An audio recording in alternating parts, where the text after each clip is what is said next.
3호 태풍 개미와 4호 태풍 프라피룬이 북상하고 있습니다. 전남은 체감온도 35도에 육박하며 폭염경보가 내려졌습니다. 지난 20년 동안 전남 지역 여름철 평균 기온을 조사한 결과 광양이 가장 높은 기온을 보였습니다. 가장 서늘한 지역은 장흥으로 나타났습니다. 최근 신규 공동주택에서 다량의 하자가 발생하면서 품질 점검의 실효성이 도마 위에 올랐습니다. 전남도 공동주택 품질점검단의 운영 실태 지적이 잇따랐습니다. 올해 상반기 전남의 사회적 기업 제품 구입 실태를 살펴봤습니다. 의무적으로 5% 이상을 구입해야 하는데 장흥이 가장 많았고 진도가 가장 적었습니다.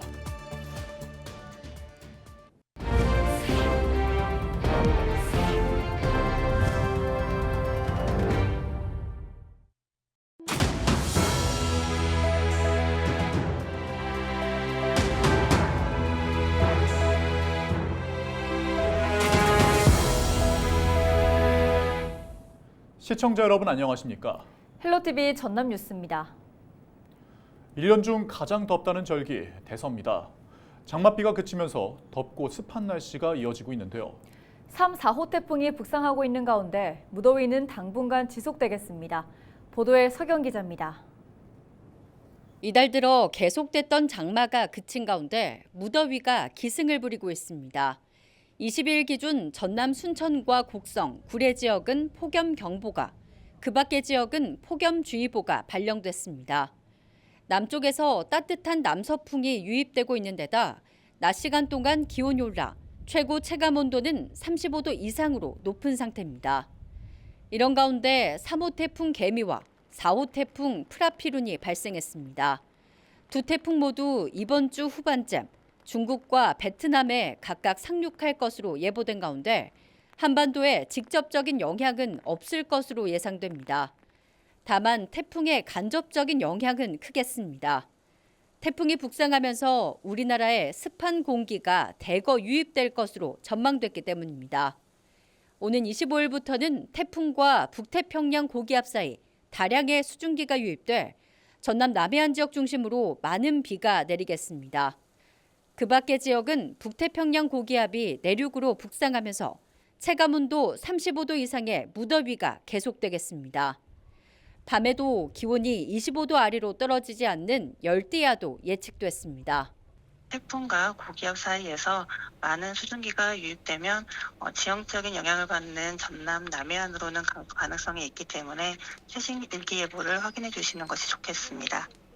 장마가 그치자마자 기승을 부리는 무더위와 태풍의 간접 영향권에 든 전남.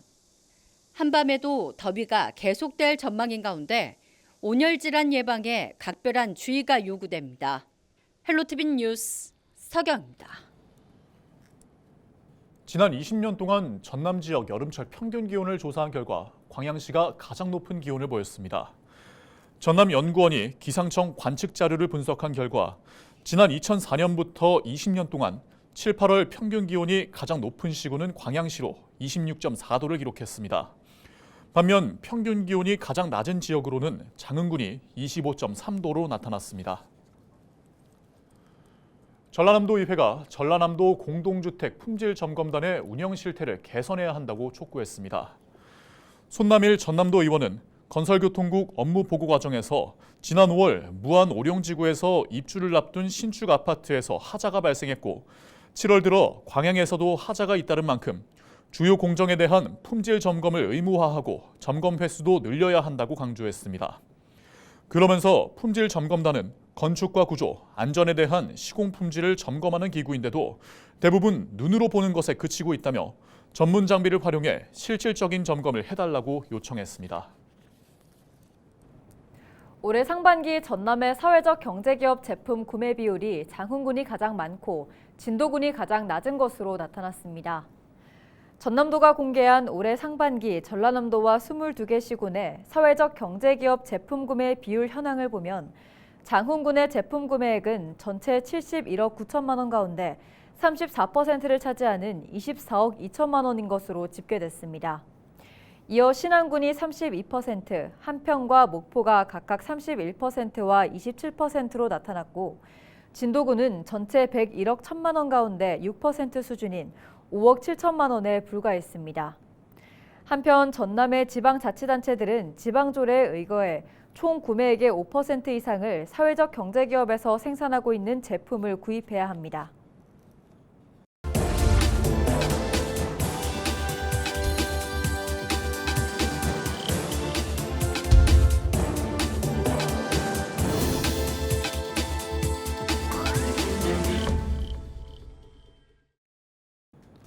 케이블 TV 공동기획 지역회생 프로젝트 지역을 살려라 순서입니다.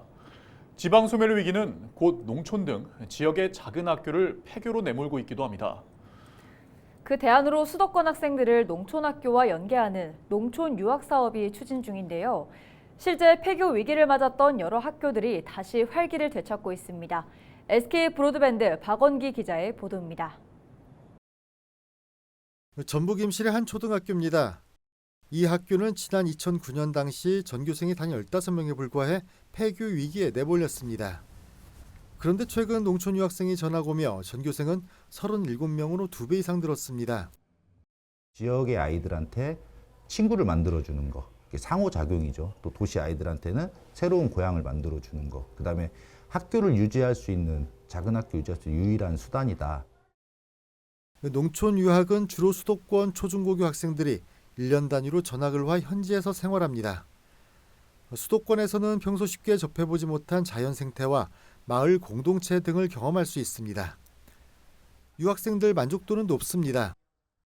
학교에서 체험학습도 많이 가고 같이 또래 친구들이랑 방도 같이 있어서 그런 점이 더 재밌었어요.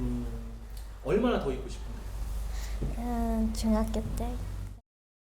여기는 쉬는 시간이 많은데 서울은 계속 공부하고 학원 다니고 그래서 싫었어요. 학교 운영적 측면에도 도움됩니다. 수도권 학교는 학급 과밀화를 해소할 수 있고 농촌 학교는 적정 학생 수를 유지할 수 있습니다. 모듬 학습이나 토론, 단체 체육 활동이 가능해졌습니다. 실제 전북자치도 경우 농촌 유학을 운영하는 완주 동산초는 59%, 순창 적석초는 62%가 농촌 유학생들로 채워졌습니다.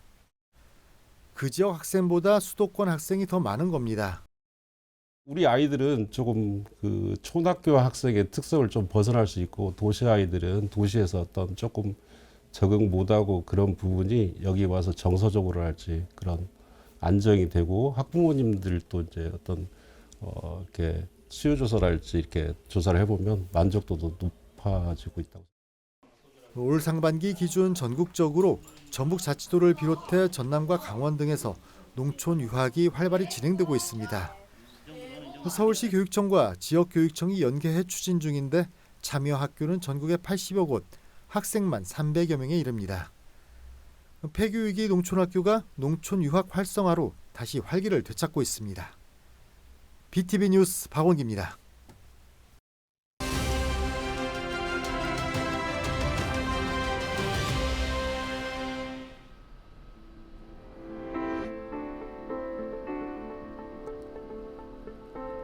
정년 퇴직 후 여유롭게 쉬면서 즐기는 삶을 원하십니까?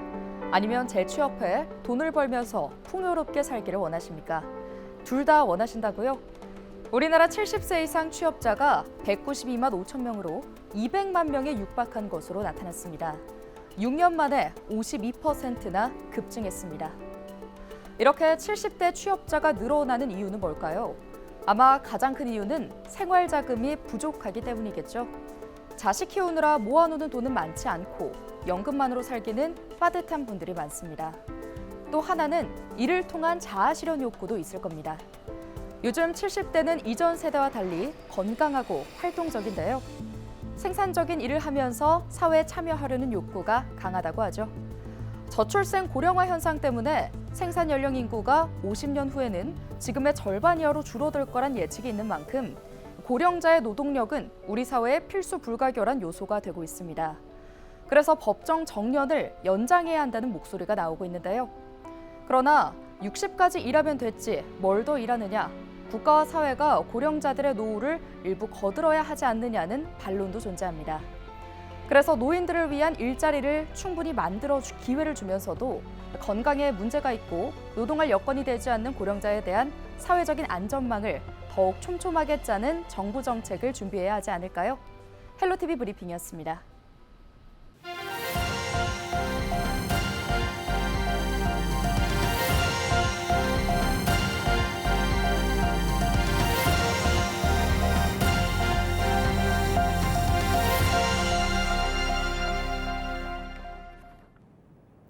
주말 사이 전남에서 화물차가 넘어지고 트럭이 바다로 추락해 인명피해가 발생했습니다. 지난 20일 오후 5시 반쯤 진도군 진도읍 남동리의 한 도로에서 15톤 규모의 화물차가 컨테이너를 들이받은 뒤 넘어져 화물차 운전자 70대 남성과 컨테이너 거주자 60대 남성이 각각 중상과 경상을 입었습니다. 지난 21일 밤 10시 35분쯤 목포시 산정동에 있는 요트 선착장에서는 1톤 규모의 화물차가 바다로 추락해 50대 운전자가 사망했습니다. 경찰과 해경은 정확한 사고 원인을 조사 중입니다. 주말 사이 전남 여수와 영암에서 화재가 잇따르면서 재산과 인명피해가 발생했습니다. 지난 20일 아침 9시쯤 전남 여수시 낙포동에서는 유연탄 운수업체에서 난 불로 30대 남성 직원이 전신에 2도 화상을 입었습니다. 저녁 6시 20분쯤 영암군 삼호읍의 한 사무실에서도 150제곱미터에 걸쳐 화재가 발생하면서 각종 비품과 건물이 피해를 입었습니다. 소방당국은 정확한 화재 원인과 피해 규모 등을 조사하고 있습니다. 교원의 권익구제 소청심사 청구가 꾸준히 증가한 가운데 김문수 국회의원이 인사권자의 부당한 조치를 우려했습니다. 교원 소청심사위원회가 국회 교육위원회에 보고한 자료를 보면 교원 소청심사 청구 건수는 2021년 628건, 2022년 659건, 지난해 666건으로 꾸준히 증가한 것으로 나타났습니다. 김 의원은 교원 지휘법에 근거해 교사의 권익과 교육활동을 보호하는 노력 중 하나가 소청심사라며 청구가 늘어난 것은 그만큼 권익 침해가 많은 것으로 풀이된다고 설명했습니다. 한편 교권 침해가 어느 정도인지 예방하기 위한 법 제도 장치는 어떤지 교육당국에 다각적인 접근을 요구했다고 밝혔습니다.